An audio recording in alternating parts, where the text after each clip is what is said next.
আমি স্নেহাশিস।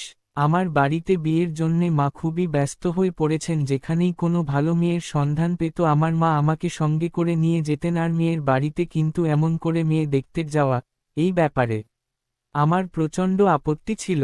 চোখের দেখায় কি বোঝা যায় মানুষটি কেমন? না কি দেখার পর বলা যায় না পছন্দ হয়নি? আমি পুরুষ হলেও নারীদের সম্মান করি, তাই দোকান থেকে জিনিস কেনার মতো করে মেয়ে দেখতে যাব না। অথচ মা নিজে সবটা দায় নিতে চায় না। আমার মা আমাকে বলে, সারা জীবনের ব্যাপার বাবু কাছ থেকে না হোক। আমার ইচ্ছা দূর থেকে কোনোভাবে দেখ আর তোর মনের মতো কাউকে পছন্দ কর। মা একটি মেয়ের সন্ধান পেয়েছে, প্রিয় বান্ধবীর বোনের মেয়ে, একটিমাত্র মেয়ে, শিক্ষিতা, রূপ গুণ দুই আছে। মায়ের পছন্দ হয়েছে। আমি প্রথাগতভাবে দেখতে যাব না। মায়ের কাছে বাড়ির ঠিকানা নিলাম। ঠিক দেখে নেব কোনোভাবে, কিন্তু বুঝতে দেওয়া যাবে না। আমার প্রিয় বন্ধু অভিরূপের পিসির বাড়ি ওই পাড়ায়। পিসির বাড়ির ছাদ থেকে ওদের বাড়ি দেখা যায়। অভিরূপের পিসি বললেন, হ্যাঁ, মুখার্জি বাড়ির একমাত্র মেয়ে, রূপবতী, গুণবতী। আমি আর অভিরূপ মাঝে মাঝেই ছুটির দিনে অভিরূপের পিসির বাড়ি যেতে লাগলাম। মুখার্জি বাড়ির সামনে দিয়ে তাকাতে তাকাতে যেতাম, যদি এক ঝলক দেখা যায়। একদিন গোধূলি বেলায় বাগানে বসে গান গাইছিল। একরাশ কোকড়া কালো চুলে মুখের একপাশ ঢাকা, নয়ন ভরা জল গো তোমার আঁচল ভরা ফুল। আমি আর অভিরূপ যেন মন্ত্রবলে আটকে গেলাম পথের মাঝে। গানের সুর কানের ভেতর দিয়ে গিয়ে মনে আঘাত করেছে। এত সুন্দর করে যে গাইতে পারে তার মনটাও না জানি কত সুন্দর। কোনো অন্তরের ব্যথা থেকে সে এমন গান গাইছে কিনা জানি না। যদি তাই হয়, আমি দূর করে দেব তার সব ব্যথা, ভালোবাসায় ভরিয়ে দেব তাকে। গিন শেষ হবার পরেও আমরা দুই বন্ধু দাঁড়িয়ে আছি। হঠাৎ পাড়ার দুই দাদা মাটি ফুঁড়ে উঠে এসে বলল, কি হে নয়নচাঁদেরা, মাঝে মাঝেই দেখছি এ পাড়ায়। কাকে ঝাড়ি মারছ, কি ব্যাপার তোমাদের? অভিরূপ বলল, আশুতোষ ব্যানার্জি আমার পিসি মশাই হন, ওনার বাড়িতে আসি। যাক, পিসি মশাই এর নাম করাই এ যাত্রা ফাড়া কাটল। শয়নের স্বপনে, দিবা জাগরণে ওই গানের সুর আমাকে আচ্ছন্ন করে রাখল। কেশাবৃত মুখসুধা পান না করলেও কণ্ঠসুধা পান করেই মত দিয়ে দিয়েছি। স্বপ্নের মতো কটা দিন কেটে গেল। ফুলশয্যার রাতে আমি শর্মিলাকে বললাম, এবার সেই গানটা শোনাও। শর্মিলা কথাটি শুনে কেমন জানি অবাক চোখে আমাকে বলল, গান আর আমি? গানের সঙ্গে আমার আড়ি? বরং বলো ক্যারাটের একটা প্যাচ দেখাতে, এখনই দেখিয়ে দেব।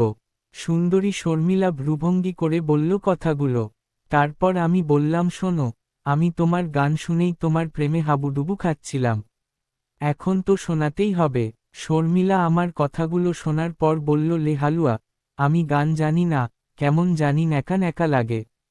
আমি athlete, high jump, long jump, javelin throw, karate যে কোন একটা বলো, করে দেখাবো।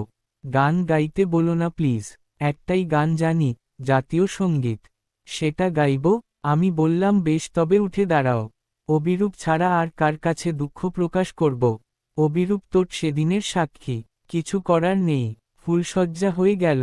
আমার পরিবারের সবাই বউয়ের প্রশংসায় পঞ্চমুখ। এমন বৌভাগ্য কারো হয়? ন্যাশনাল চ্যাম্পিয়ন হলো আমার বউ, তাকে নিয়ে নাচানাচি করে সবাই। আমার কিন্তু মনে হয় আমি হেরে গেছি, ঠকে গেছি।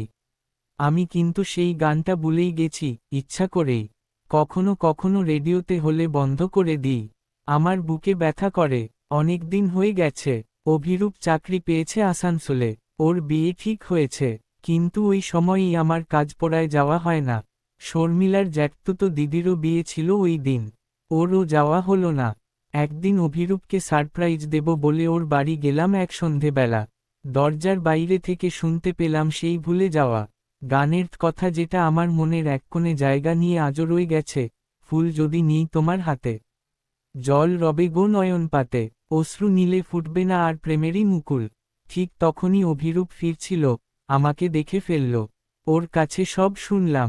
অভিরূপ আমাকে বলল, তোর বিয়ের পর যখন শুনলাম যে শর্মিলা গান জানে না, তখন খুব অবাক লাগল। আমি বললাম, তাহলে গানটা গেয়েছিল কে? অভিরূপ বলল, শর্মিলার মায়ের কাছে শুনলাম গানটি গাইছিল শর্মিলার জ্যাঠার মেয়ে। এক দুর্ঘটনায় মা বাবাকে হারিয়ে নিজের চোখ দুটো হারিয়েছে। মামা বাড়িতে মানুষ। সেদিন শর্মিলার বাড়িতে এসেছিল। ওর নাম ঈশিকা। ঈশিকার মামাবাড়ি যোগাযোগ করলাম, বিয়ে হয়ে গেল, তোকে বলিনি, তুই যদি কষ্ট পাস তাই, আমি কি ভুল করেছি, বল। আমি অভিরূপের হাত দুটো ধরে বলি, তুই ঠিক করেছিস, তুই জিতে গেছিস, ভালো থাক দুজনে। যেতে যেতে কানে আসে, ফুল নেব না অশ্রু নেব, ভেবেহি আকুল, আমি পুরুষ, কান্না আমার সাজে না, তাই অশ্রু নেব না। আমি বিবাহিত, পরস্ত্রীকে ভালোবাসা অন্যায়, তাই তারপর থেকে ওই গান আমি একদম ভুলেই গেছি। প্লিজ, যদি রেডিওতে ওই গানটা বাজে, আর আমি যদি কাছে থাকি, তবে আমি শোনার আগেই চ্যানেলটা ঘুরিয়ে দিও।